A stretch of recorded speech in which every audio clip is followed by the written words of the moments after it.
மரியாதையா சொல்ல போறீங்களா இல்லையா? ஏன் குழந்தையால நான் வருஷத்துக்கு எவன்டா என்னை அடிச்சது? கேக்குறாரு சொல்லாதீங்கயா. சொல்லுங்கயா. சொல்ல போறீங்களா இல்லையா? அண்ணா கை கொடுங்கண்ணே.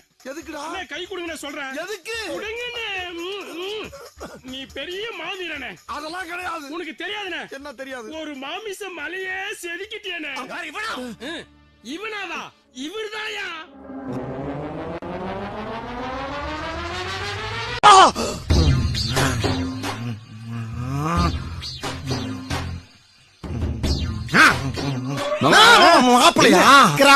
அதான் இப்படி இடுப்பு கீழே சிமெண்ட் தொட்டி கட்டின மாதிரி நடக்கிறீங்களா? கட்டிட்டாங்க மாப்பிள்ள, கட்டிட்டாங்க. என்ன ஆச்சு மாப்பிள்ள? வாழ்க்கையில நீ லவ்வ பத்தியே நினைக்காத அளவுக்கு ஒருத்தன் பண்ணிட்டான்.